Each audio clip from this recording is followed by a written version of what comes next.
Sahana Vavatu Sahana Bhunaktu Sahaviryam Karavavahai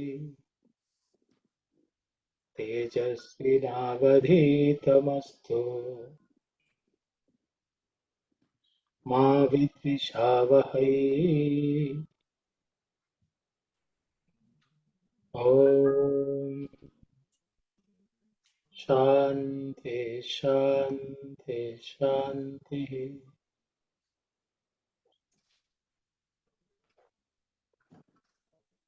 Sairam everyone. We had decided that we will start Sri Rudram. It's a very humble attempt, uh, but hopefully Swami guides us along the way. I will start off with some introductory remarks about today. Would be mainly an introduction to Sri Rudram. There's so much we can talk about Rudram, but I've just tried to keep it short. I think the introduction is important. So we will spend time today just to get some familiarity with Sri Rudram. We'll just start with, I tried to see what's the degree to which I should discuss an introduction to Rudram. And I have sort of come up with some key points. So that's what I'm going to go through today, okay? First of all, first let's read Sri Rudram, how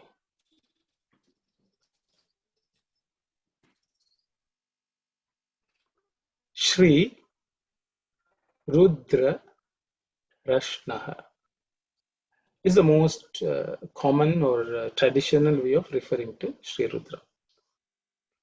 Shri Rudra Prashnaha. I will come to the meaning a little later. We'll look at other names by which. So the other name by which Sri Rudra Prashna is known is Shri Rudram. I think that's a very common way people refer to it. Some people just say Rudram, but Shri Rudram is a common way of describing the text which we are going to read. The next one is Shri Rudradhyaya. Shri Rudradhyaya. Adhyaya means you can say the study or the subject. Okay, the subject of Shri Rudram you can say. Adhyaya means a lesson also you can say. A chapter in a lesson. Okay, whichever way you want to call it. Shri Rudra Adhyaya. So it's a study of Rudram is also Adhyayanam is to study. Okay, so learning, all that comes under the word Adhyayana. So Shri Rudra Adhyayana, the learning or the lesson of Shri Rudra you can say. Another word by which it is known as Namakam. Namakam. I will be going through the meanings a little later. So first let's go through the names themselves. The next one is Shata Rudriyam. Shata Rudriyam. The last one I have here is Rudropanishad. Rudropanishad. Okay. So just looking at just the Sanskrit grammatical aspects, Shri Rudra Prashna. There are three simple words which make this word Shri Rudra Prashna. Shri, Rudra, and Prashna. Here it's Shri and Rudra. Though there is no Sandhi rule where something which changes, letter changes. In this case, they are simple compound words, but there are no changes because of Sandhi. The next one is Sri Rudradhyaya. So here it is Sri, Rudra, and Adhyaya. Okay, Rudra and Adhyaya, in the Adhyaya, we can become Rudradhyaya. See, this is the fourth, this id is the fourth letter in the ta varga, so it's aspirated. Okay, Sri Rudradhyaya. Okay, Sri Rudradhyaya. Namakam is just one word, Namakam. Shata Rudriyam. Okay, so you can say there are two words. Shata is one, Rudriya is the second one. Okay, this word Rudropanishad is comprised of two words, Rudra and Upanishad. The and U becomes O, and that's how we have Rudropanishad. Rudra Upanishad becomes Rudropanishad. So these are the names by which Sri Rudra Prashna is known.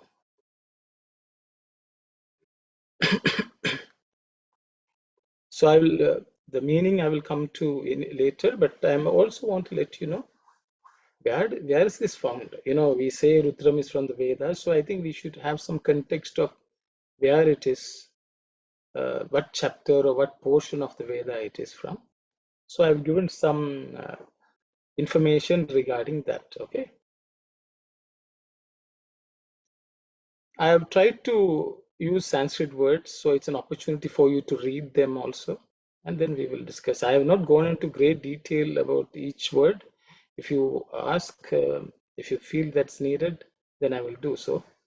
But I try to assume that some of you have gone through all the lessons so far, so it should be pretty easier for you to follow along. Okay, but if you have any questions, you can ask me, and I will pause and I will explain. Krishna Yajurvedaha. Krishna Yajurvedaha. I have not given transliteration. I hope people can find it. Maybe I will put the transliteration and save if anyone is interested. Okay. Krishna Yajurvedaha is a division of Yajurvedaha, the other one being Shukla Yajurvedaha. So, there are four Vedas: Rig Veda, Yajur Veda, Sama Veda, and Atharva Veda. Okay. Of this, the Yajur Veda, which is the second one which I mentioned, is further divided into Krishna Yajur Veda and Shukla Yajur Veda. Krishna means dark, Shukla means white. Simple meaning. So there was a division of these Vedas at one point. So there's a story about it. So maybe I will mention the story. So there was a disciple called Yajnavalkya. Okay, he was a great rishi of the Vedic rishi, Yajnavalkya. He was a student of a rishi called Vaisampayana. Okay. And he learned the Yajurveda from Vaisampayana. And it so happened at some point the guru got upset with this student because the student felt that he knew a lot. And I think it was an issue of ego also. So the guru felt that that's not becoming of a disciple. So he told Yajnavalkya, I want you to vomit out whatever you have learned.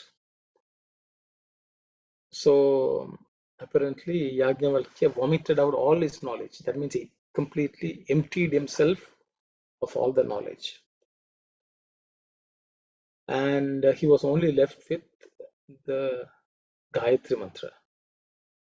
So what Yajnavalkya did was he prayed to the sun god to grant him the knowledge. And over a long period of time, he gained knowledge of the Yajurveda from the sun. The sun is supposed to have appeared him in the form of a horse, a Vaji, and taught him. And so what he vomited out, which he learned from the Vaisampayana, whatever knowledge he vomited out, apparently the Guru asked other disciples to learn from that, eat that vomit. So the story is that they became titri birds, and they ate that vomit. So the knowledge which was expelled by Yajnavalkya, and that portion of what they learned came to be known as Krishna Yajurveda. And whatever Yajnavalkya learned from scratch again through rigorous learning from the sun god came to be known as Shukla Yajurveda. So this is the story. There may be some, there is definitely some symbolism in it, but for our purposes, we'll just I'll just mention that. So the Krishna Yajurveda and Shukla Yajurveda came into existence through this phenomena. Okay, and of the Krishna Yajurveda, which is very prevalent in the south of India, there is considered to be 96 branches of Krishna Yajurveda originally. This is from a discourse of Swami from 1989, where Swami is mentioning how Vedas had many branches and many of them are lost. So from the 96 branches, today in print, it is print only about 3 are available. Of these 3, Taitriya is one, Maitrayani is another one. Okay, Kataka is a third one. Okay, the third one is not so prevalent. Not too many people know it. So Taitriya is the main one. The word Taitriya comes from the Titri birds eating the vomit. Okay, that's how the word Taitriya comes from Titri. So of the 96 branches of Krishna Yajurveda, only a couple of branches remain in currency today. Okay. Of these, Taittiriya Shakha. Taittiriya Shakha means branch. Shakha is branch. Taittiriya means which originate from the Tittiri birds. The Taittiriya Shakha is the most prevalent in South India. Okay, and that's among the Krishna Yajurveda, that is the bulk of knowledge which is available among many Brahmins, scholars. Okay. The Sri Rudra Prashna is a part of the Samhita. So as I think we have discussed, Vedas, there are 4 different types of texts which form a Veda. The first one is Samhita, the second one is Brahmana, the third one is Aranyaka, and the fourth one is Upanishads. So every Veda has these 4 categories of texts. The Samhita portion are the mantras, a collection of mantras. The Brahmanas describe various rituals a Brahmana should follow, and certain elaboration, rules, all that is covered under Brahmanas. Aranyakas are texts which people study when they go to the forest after the Grihastha Ashrama, the Vanaprastha stage. There they spend time studying and preparing themselves for the final stage of sannyasa. In the stage of sannyasa, then they learn Upanishads. So the end of Aranyakas becomes Upanishads, which are texts of Jnana. Okay, they form the major part of the Jnana Kanda of Vedas. So coming back, so this Krishna Yajurveda, in the Krishna Yajurveda, in the Taitriya Shaka, or the branch of Taitriya, the Samhita portion of the text, in the Samhita portion of the text, Sri Rudra Prashna is present. So Sri Rudra Prashna is the part of the Samhita text belonging to the Taitriya Shaka, okay, the branch of Taitriya. This Taittiriya, the Samhita in the Taittiriya Shaka is called Taittiriya Samhita. Okay, it contains 7 Kanda. So Kandas are like cantos, a large collection of, it's a division, you can say, of the Samhita. Okay, of these 7 Kandas, Sri Rudra Prashna is the Panchama Prashna. So what happens in each of the Kanda, okay, there are what are called Prashnas. Prashna means you can call them chapter. They are either called Prashna or they are called Prapatakaha. Okay, these chapters are called either Prashna or Prapatakaha. So you can see, so I will just read it. Sri Rudra Prashna is the Panchama Prashna or Panchama Prapatakaha. That is 5th chapter, which means Panchama means 5th. Prashna or Prapataka means chapter of the Chaturtha Kanda. Okay, Chaturtha means 4th Kanda. So of the 7 Kanda or cantos of Taittiriya Samhita,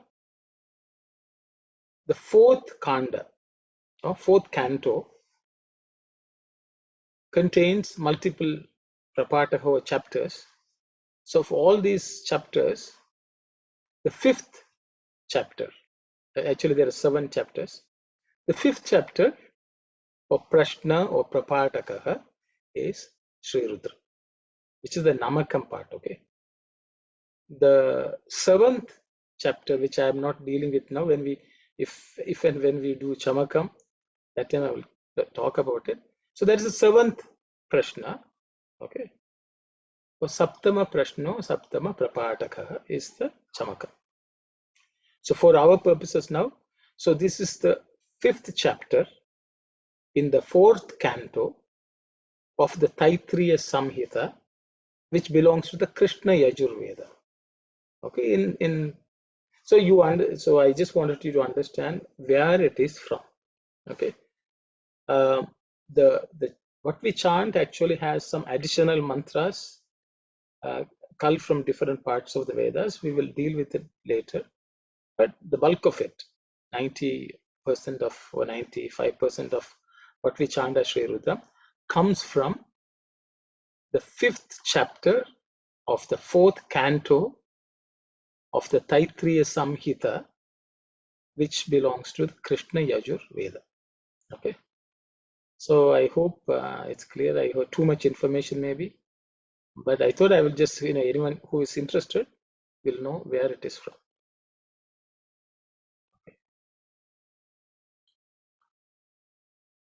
Then we will go on to the meaning of. So, okay, maybe here I can say, so you can see why it's called Sri Rudra Prashna. Prashna is the chapter, or the chapter which deals with Rudra is called Sri Rudra Prashna, or the lesson, or so the word Prashna means inquiry, question.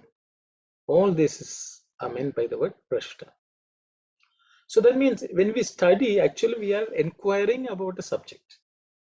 That is the Prapataka. If you're studying, you're trying to ask questions, are trying to understand, you inquire into the subject. That is a study. Okay, so that is Prashna or Prapataka. Okay, so the word Sri Rudra Prashna means the study of Sri Rudra, you can say, or the lesson of Sri Rudra, or the chapter of Sri Rudra. Okay, that is Sri Rudra Prashna. That's the meaning of the word Sri Rudra Prashna. We'll go to, so I have already looked at Sri Rudram and Sri Rudra Yaya. Adhyaya also same thing. Okay, Prapatakaha, Adhyaya, Prashna, all of them are interchangeable usable. Then we'll go to the next name, Namakam. Okay, Namakam. One is Chamakam, one is Namakam. Rudram has 2 components which everyone chants. Just Namakam is the portion which we are going to cover now. Since the word Namaha is repeated again and again, so in this entire thing, you can see the word Namaha coming so many times. And there are various ways of calculating how many times the Namaha is. I have counted 186. You'll see various numbers, 170, odd number, 183, and so on. But I think for our purposes, you can say over 108, around 180. That's good enough for now. So that means that many times the word Namaha is repeated. Okay.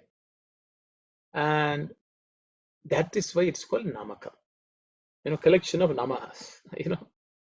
So the word Nama means not mine. Okay, not me, not mine. And that is a sense of detachment. As Swami says, Namakam is all about detachment. Chamakam is all about desires. You should be detached from what is negative and you should be desirous of what is positive. So that's a Namakam and Chamakam both together form life. Okay, we should give up what has to be given up and we should acquire what has to be acquired. So Namakam is complete detachment, it's complete surrender. Namaha means you bow down to the Lord at the feet of Rudra. Okay, so the entire Namakam is finding the Lord everywhere and bowing down to Him and surrendering to Him. So because of that, it is called Namakam. Okay.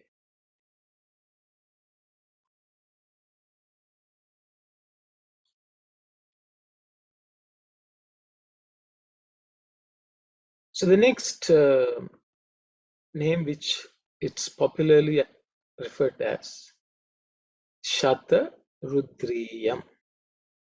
Shata Rudriyam. There's another word which is Shata Rudriyam also, but I have avoided discussing it here. This it's good enough because many places Rudriyam is the one which is used. The meanings are slightly different, but this is good enough for our purposes, I would say. So whenever other texts have referred to Rudram, whether it's other Upanishads or various Puranas or Itihasa, so other Upanishads, three of them have referred. Puranas, Kurma Purana, Padma Purana, and so on. There are a few Puranas which refer to it. Itihasa, in the Mahabharata, there's a lot of reference to Shata Rudriya. So everywhere, Sri Rudram is referred as Shata Rudriya. Okay.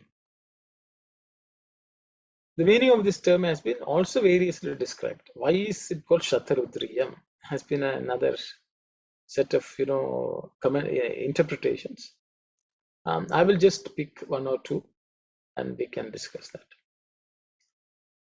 I have I've just given a sutra, a small aphorism or explanation of an aphorism from one of the commentaries, okay, which discusses grammar.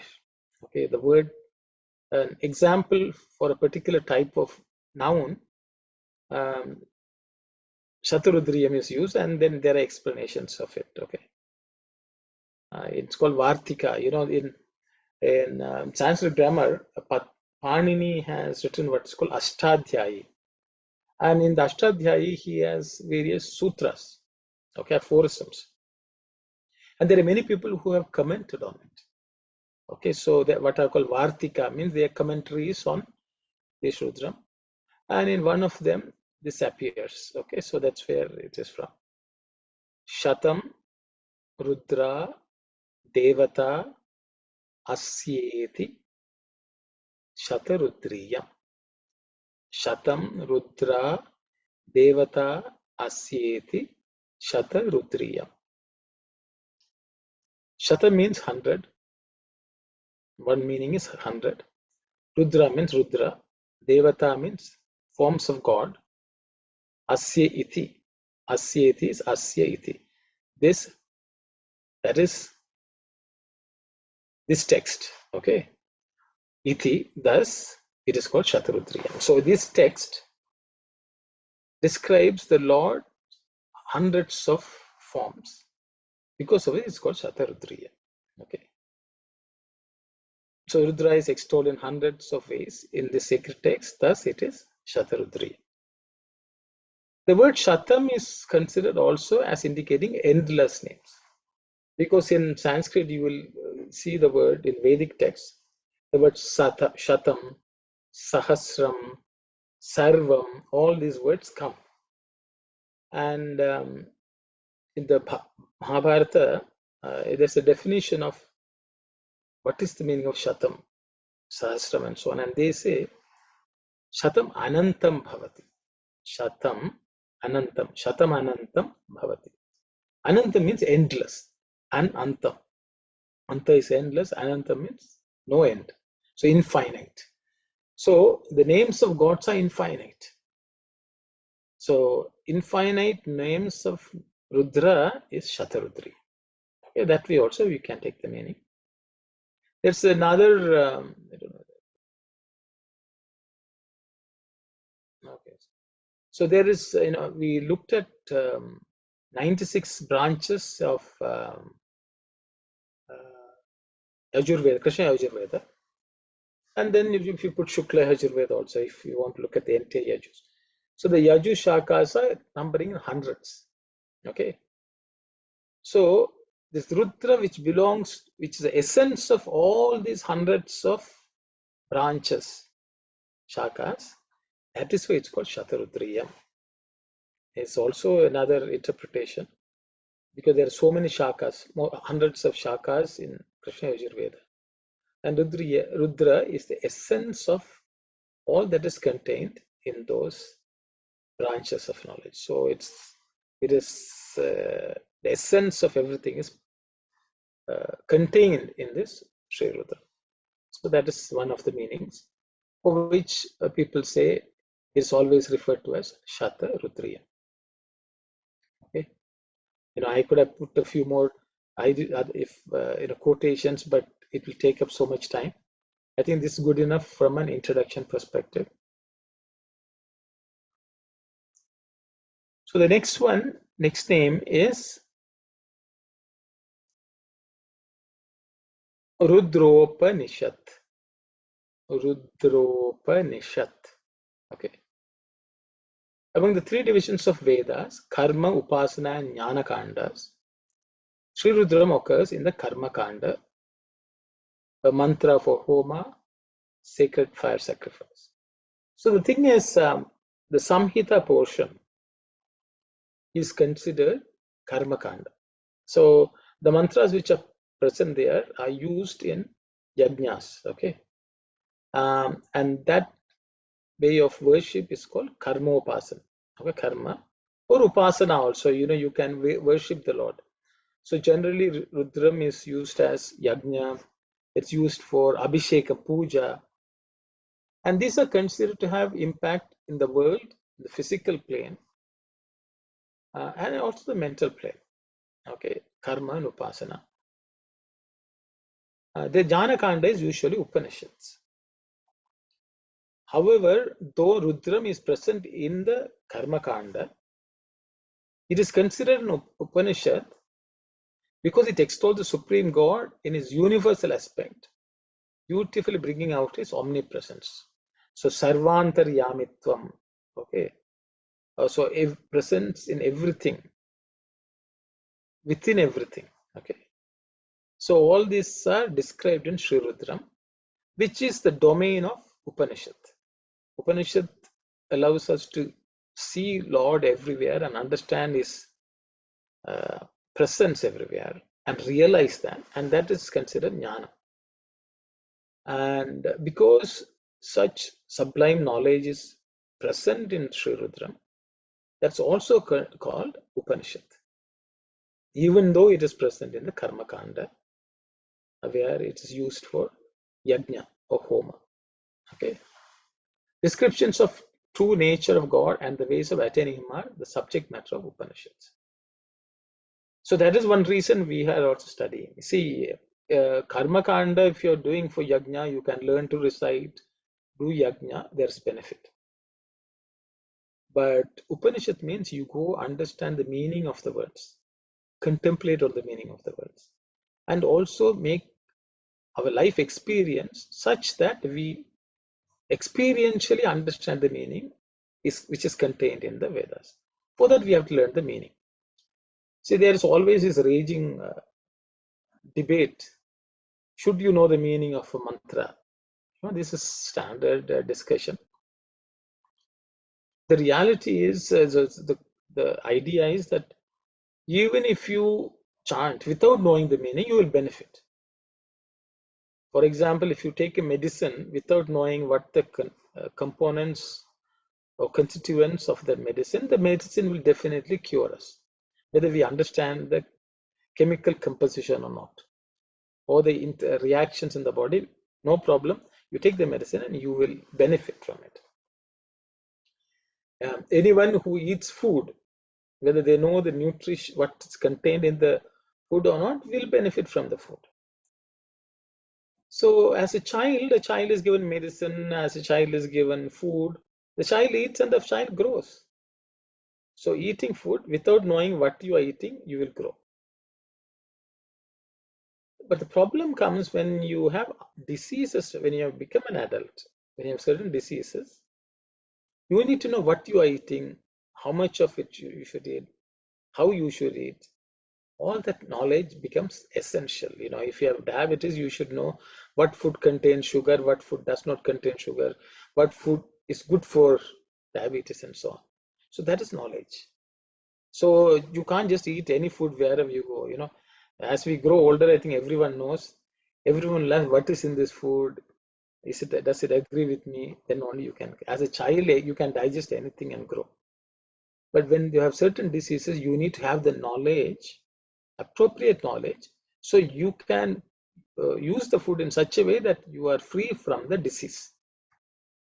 Same way with mantras. Mantras generally are used, so all of them are good.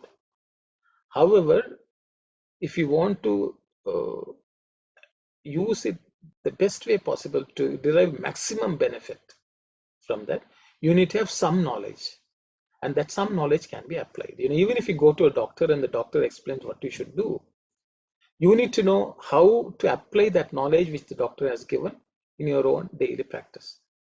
So that is why what mantra chant, what is the benefit of it, what's the meaning of it, contemplating on it and making it a life experience, all is essential for us to fully benefit from a mantra.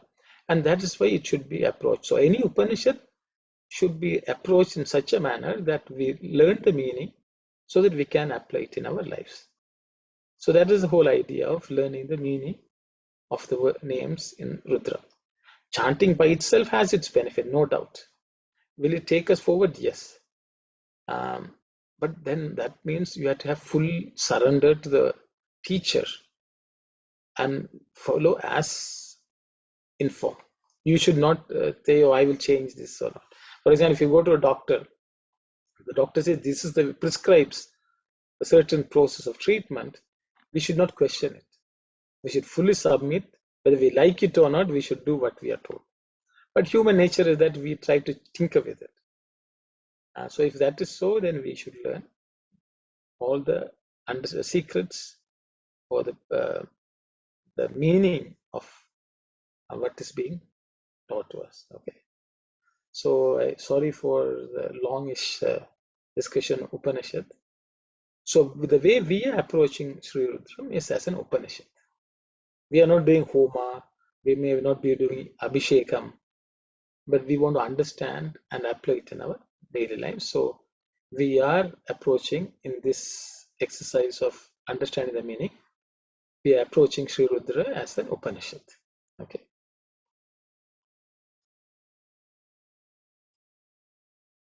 Now I will go on to why should we chant Rudra? I think, many people say, oh, you don't have to chant, it's good enough. If you do mantra, do some seva, that's good enough. So that's what generally we tend to, because it's okay to make some progress in spirituality, and definitely there will be progress, but sometimes we have to do what has to be done also. So I've taken something from one of the Upanishads, which is the most widely quoted. So that Upanishad is called Jabalopanishad. Okay. In Jabalopanishad, okay, it is one of the 108 Upanishads which Swami has listed also. So in Jabalopanishad, one brahmachari means a student. That's the first stage of the ashramas, brahmachari, grihastha, vanaprastha, sannyasa.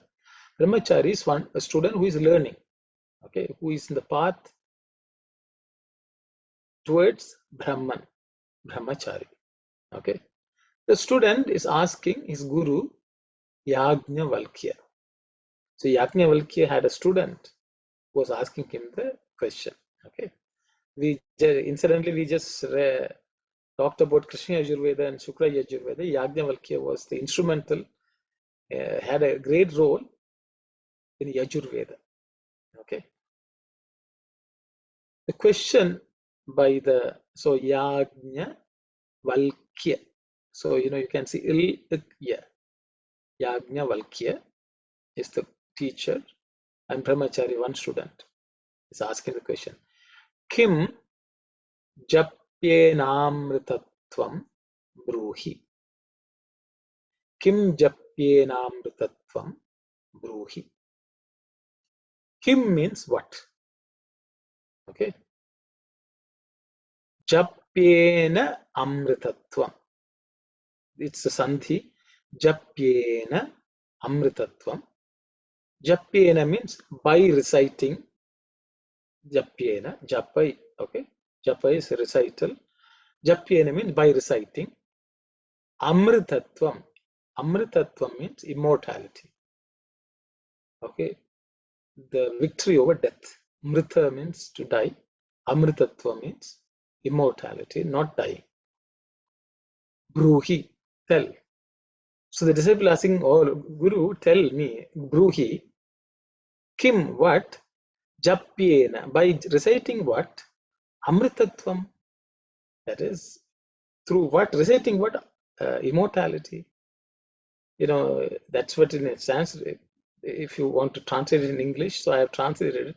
Please tell, by doing, okay, I think I should put a comma here. Please tell, it's asking the Guru, Bruhi, please tell, by doing japa of what mantra? Kim means what? But it refers to mantra. Japa means you have to do a mantra anyway, okay? By reciting what? Immortality. So reciting what mantra, immortality results, is the question from the disciple. And the Guru is replying. The Guru is replying, Shata Rudriyeneti etani hava amritasya namadheyani etairhava amrito bhavati. Okay. Shata Rudriyeneti etani hava amritasya namadheyani etairhava amrito bhavati. Shata Rudriyena iti. Japyena Shata Rudriyena. So by or through Shata Rudriya. Iti. Thus, etani, these, hava, they are, emphasis, they words or sounds which emphasize. Hava, indeed, you can say. Amritasya, the immortality of the immortality. Amritasya. Namadheyani. Namadheya means names. Okay. So, Amritasya Namadheyani. So, these are the names of immortality. Okay. What are the names of immortality? Shata Rudriya. Okay, Shata Rudriya. Namadheyani. Etairha. Okay. Va. By this alone. Okay. Hava. Etaihi. Va. So, there's sandhi here. Etaihi. Va. The he is visarga, becomes ir. Okay. So that's how you get etairha. Va. Amrito. Again, sandhi has made amritaha into amrito. Amritaha bhavati. So by the names, immortal names, which are contained in the Shata Rudriyam, by reciting which one becomes Amritaha. That means one who becomes immortal. He wins over death itself. So that is what Yajnavalkya is telling the student who asks, by reciting what you become Amritaha, or you attain Amritatva. Okay. So through Shatarudriya, through these immortal names, immortality results. So this is the answer by Yajnavalkya to a student. So the japa involves the listening, the repetition, the recollection, meditation, and living the meaning of the mantra. So that is the real meaning of the japa. Okay, japa means you learn, you repeat it, you recollect the meaning, you meditate on that meaning, and then implement that meaning in your real life. All these are aspects of japa. Shravana, manana, nididhyasana. That's another way of explaining the whole process. So through that, one attains immortality. Okay. That's also liberation. You liberate from the cycle of birth and death. Okay, that is Amritatva.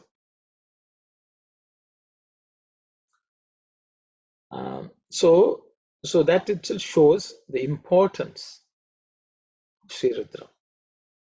There are many ways this can be explained. In many places it has been explained, but I have not pulled all of it. But I thought I will bring to your attention something from the Mahabharata. Okay, because Mahabharata has lots of places where there is reference to Sri Rudram. So this I have taken a few verses from the Mahabharata, from book 13, the 13th book. It's called Anushasana Parva. Okay, in that chapter 145. Whoever is interested can go and look up.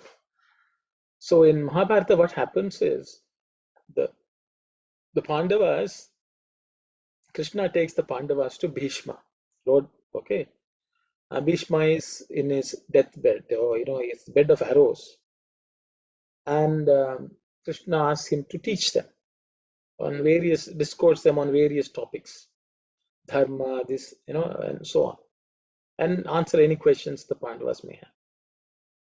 So what happens is the Bhishma speaks about who should I pray to and all that Dharmaraja is asking, and Bhishma goes on talking about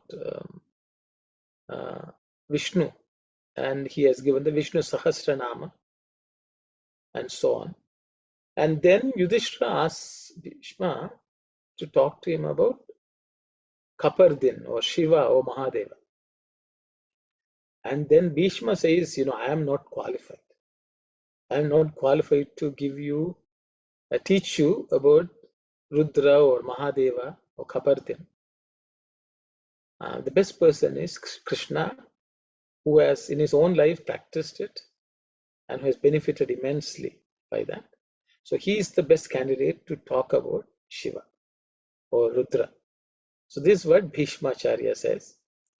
And then what happens? The Yudhishthira, there is a few things happening during that parva, but at one point,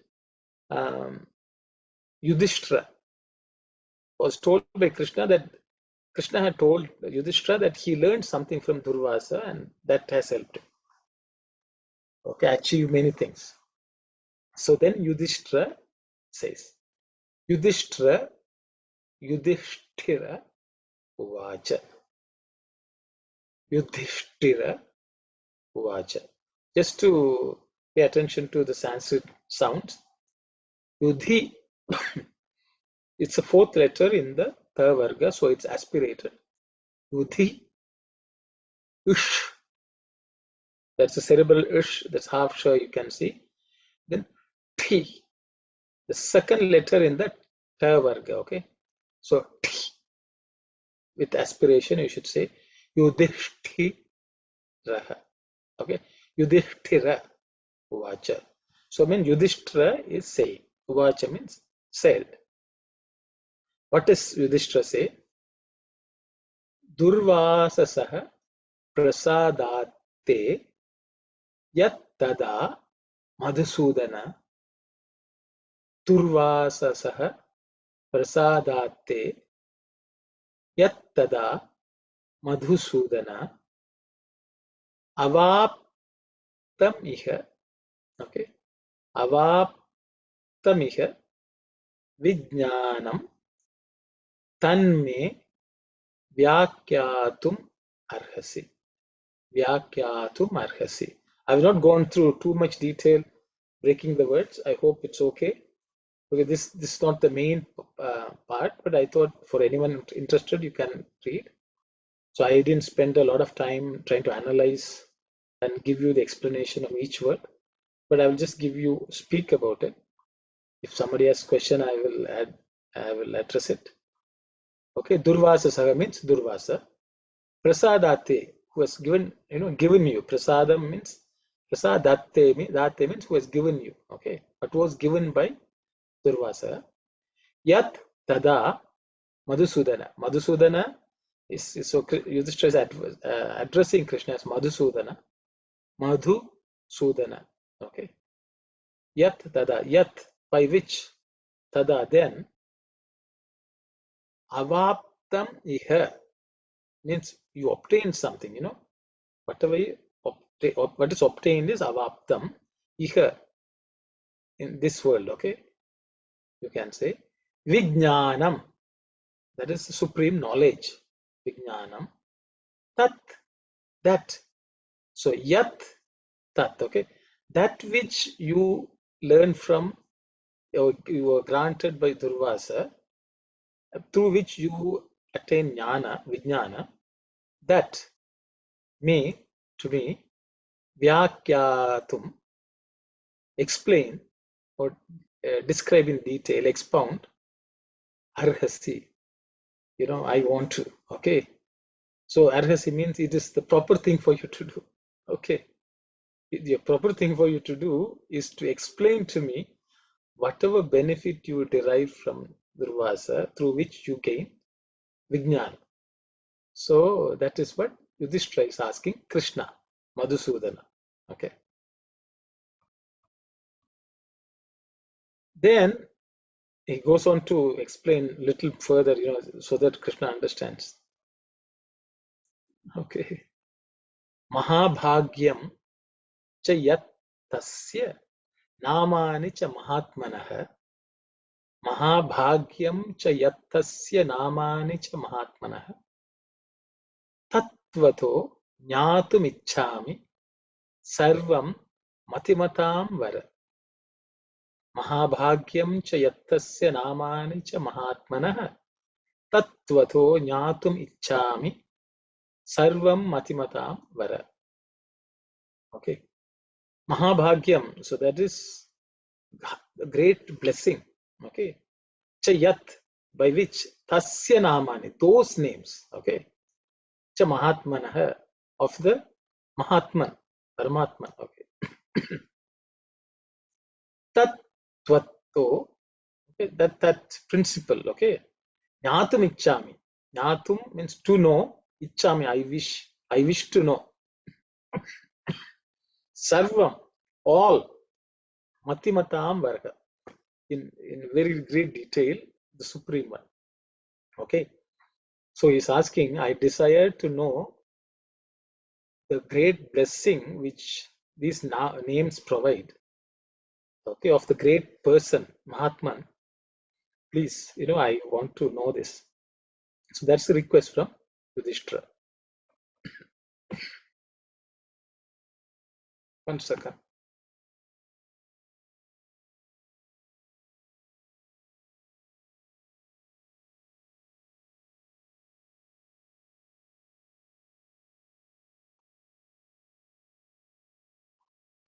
Okay, we will go to the next slide. So Krishna replies. Okay. Vasudeva Uvacha.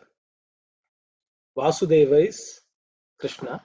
The son of Vasudeva is Vasudeva. Uvacha, he says, Hanta te katayishyami namaskritva kapardine. Hanta te kathayishyami namaskritva kapardine. Yadavaptam maharaja shreyo yacharjitam yashah. Yadavaptam maharaja shreyo yacharjitam yashah. So the Vasudeva is saying Hanta. Hanta means it's like, okay. No, Hanta is exclamation, you can say. Something like, okay, I will tell you now, something like that. Anta te katayishyami. Okay, I will tell you. Okay. Te katayishyami. Namaskritva kabardine. Having bowed, namaskritva, having doing namaskara, kabardine to Kabardin. Kabardin is the name of Shiva or Rudra. So I worship, I bow down to Kabardin or Rudra, and I will tell you. Yad avaptam maharaja. Yat, by which I received, avaptam, maharaja, O king, shreyo yat cha arjitam yashah. So I avaptam shreya, I obtained shreya as well as yashah. Okay. So shreya means that which is supreme. Okay. Yashah is fame. Okay. So I shall recite to you the good that I have acquired. Okay. So good that I have acquired is Shreya Avaptam. Fame that I have won. Yashaha Arjitam. Okay. Yat Cha Arjitam. Here there's three words. That's a Yacharjitam comes. Yat Cha Arjitam. So Yat and Cha become Yacha. Cha plus Arjitam become Charjitam. Okay. Yacharjitam. Yasha. So Arjitam. Yashaha Arjitam. Shreya Avaptam. So Krishna is saying, I Shreya, all that is supreme, I achieved. I also achieved great fame through this. I will tell you through what I received. Okay, that's what Krishna is telling. Then he goes on to say, Prayatah prataruthaya yadadiye vishampate. Prayatah prataruthaya yadadiye vishampate. Pranjalihi Shatarudriyam tanme nigadatah shrunu. Pranjalihi Shatarudriyam tanme nigadatah shrunu. So Krishna is telling, Vishampate means king. He is addressing Dharmaraja as king. Vishampate, Yat Adiye, by which I recite, which I recite. Prataruttaya. Prataha means Prataha Uttaya. So it's Sandhi here. Prataha Uttaya. Prataha means morning. Uttaya, having woken up. Prayataha, with properly, okay, with as prescribed, you can say, with preparing myself. Okay, all that it means. Prayataha. So you get up in the morning, I ready myself, and what I recite, O king, Pranjali, with Pranjali means holding the hands together and pray. Okay. Also, it means with water. When you pray to the Sun Lord or God, so you have your hands up like this together, and so that's called Pranjali. Shata Rudriyam, that's Rudram. Tat me nigatatah shunu. So I am going to tell you the Shata Rudriyam which I recite every morning. Okay. With my hands held like this, every morning I recite. Now I am going to tell you, listen.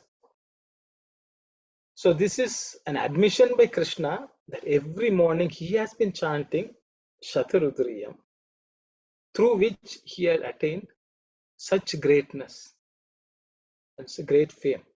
So this is an admission by Krishna, and then he goes on to describe Rudra in many ways. So it's, you can read that, that itself is like Rudra. So in the Anushasana Parva, there are multiple chapters which deal with Sri Rudra. I don't want it to turn into a Mahabharata chapter study, but I just wanted to point out, if Lord Krishna chanted every morning, and through which he says he attained his greatness, which is what Bhishma mentions to Yudhishthira, saying, Yudhishthira, you should listen to Krishna. He is the best person qualified to chant Shata Rudriya, or explain unto you the names of how to worship Lord Shiva or Rudra. Bhishma says, and then Krishna says this. So if the Lord can chant and demonstrate to us that we should chant, we also should do the same. So I thought it'll bring to light the importance of Rudram. And that's why Swami also has given a lot of importance to Rudram. Rudram has been chanted since 1960s every day in Puttaparthi.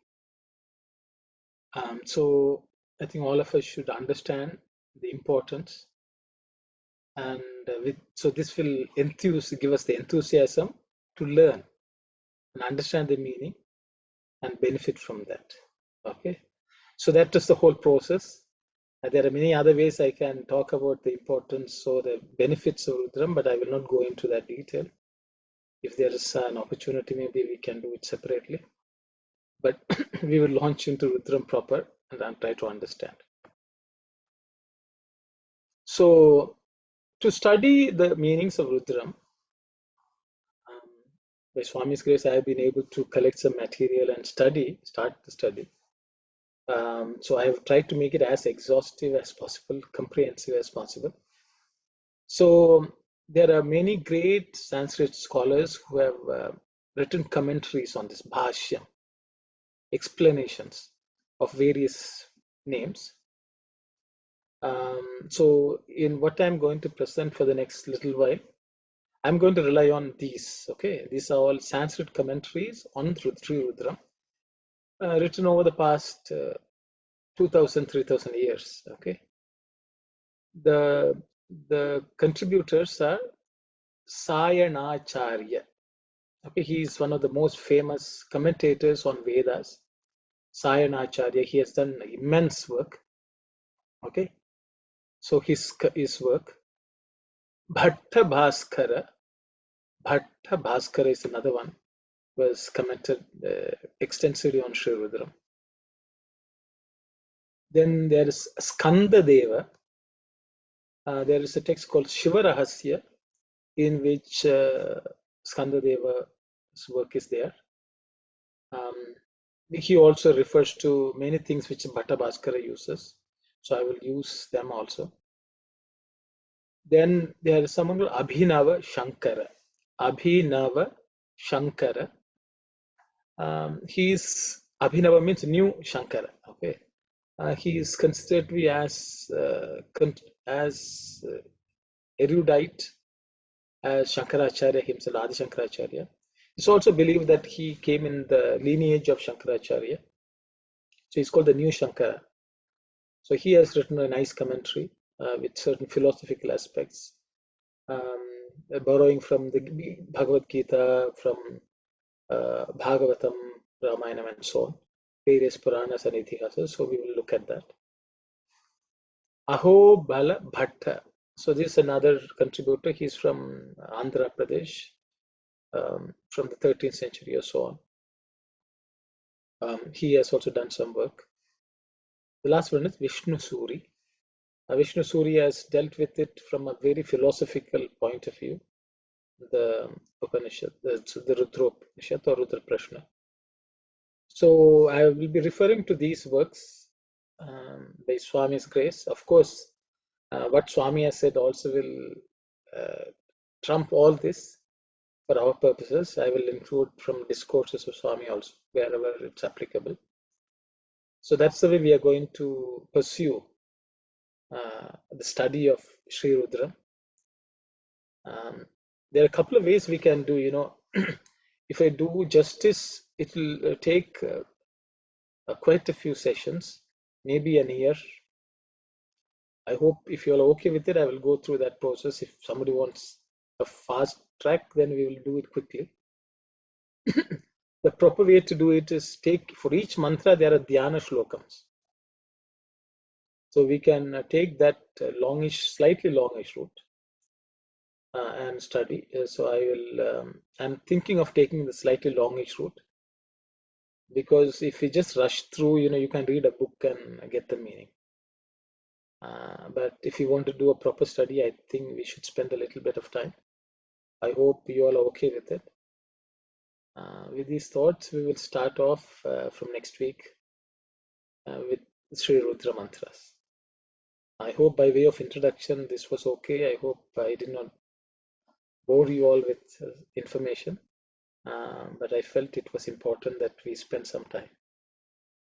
So with that, that's what I have prepared for today. I will stop here. And if there are questions or comments or suggestions, I will ask you all to share. Saira.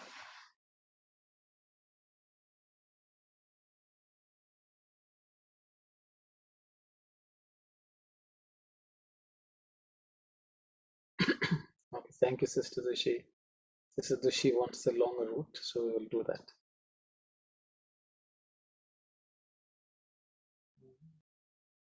Yes, Auntie. Ganesh, Auntie, please go ahead. The longer route is better, the Arnodian, because what is the point in rushing and not understanding much? Okay. Yeah, that's the best way to do it. Okay, thank you. Thank you, Auntie. So the consensus of all those who have spoken up is that, so we will go that way. So what we will do is we'll take each mantra. I will go through the dhyana slokas, which are provided by Bhatta Bhaskara and Skandadeva. I will use that predominantly, and I will also choose a lot of material from Abhinava Shankara. And I will, the others from others, I will just complement this, okay? Yes, Kalyani, please go ahead. Hi, Ram Uncle. Just a short question. What you mentioned about the pranjali, which means means cupping the hands together with. Yes, Pranjali.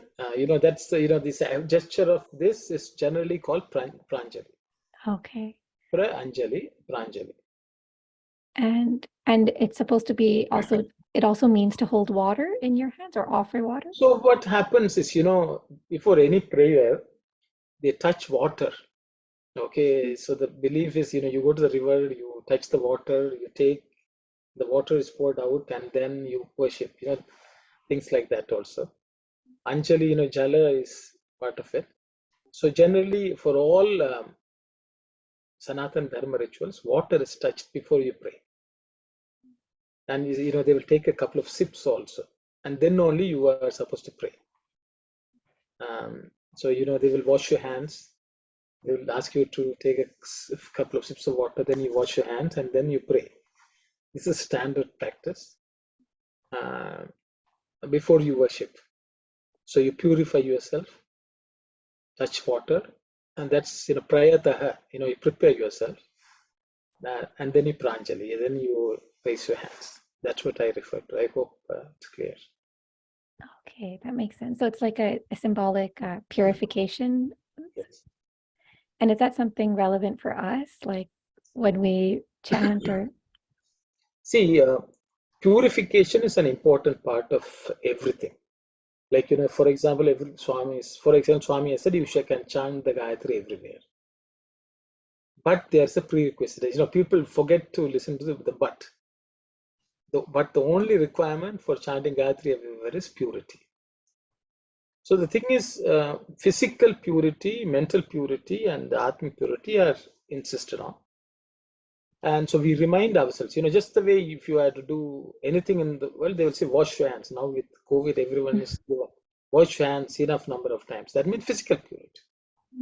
So the mental purity, so then there's something called nyasa, there is, before you chant the Rudram, they will go through what's called Laghu Nyasam or, Mahanyasam. That is purification of the body. Every part of the body is purified. You divinize every part of you.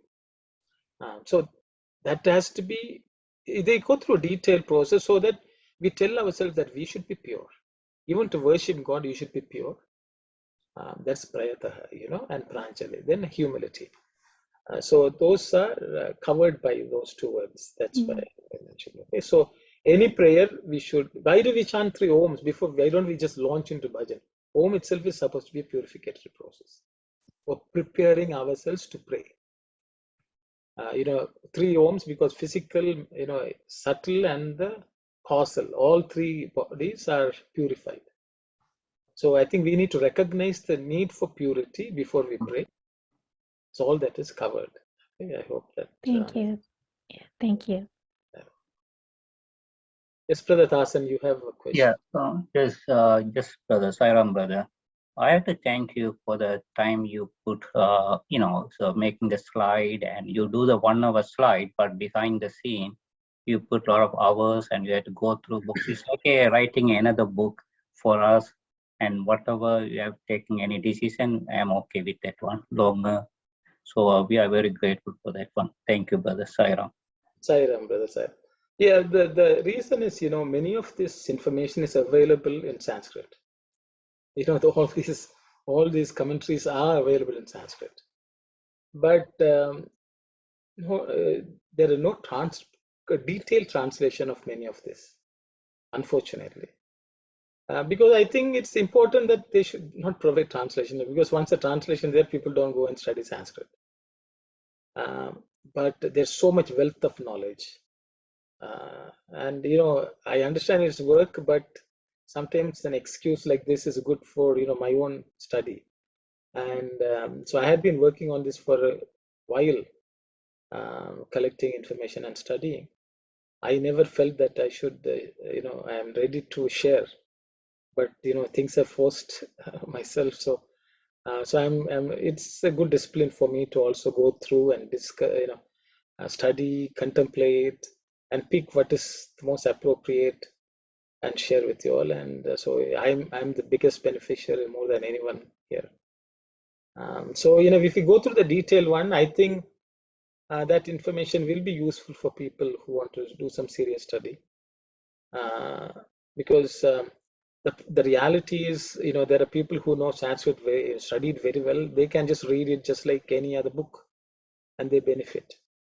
But then there are people who don't have access to it. Unfortunately, what I found was most of the translation in English is by Westerners. And by an over-reliance on them, we have actually lost the respect for our own scriptures. So there is work being done by many people in India. Actually, there's a resurgence in the past couple of decades where people are trying to translate in the best way possible. But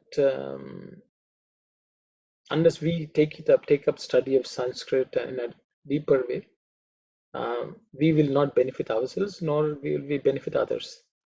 So Swami has given me the opportunity, so I consider it a blessing. So hopefully the journey will be good.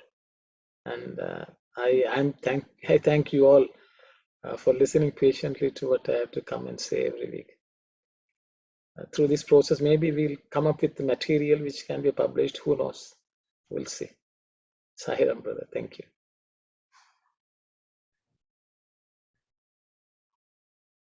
Sahiram.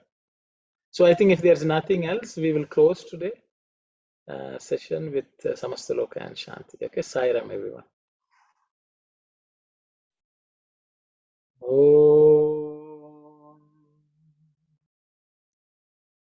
Samastaloka Sukhino Bhavantu. Samastaloka Sukhino Bhavantu. Samastaloka Sukhino Bhavantu. Om Shanti Shanti Shanti.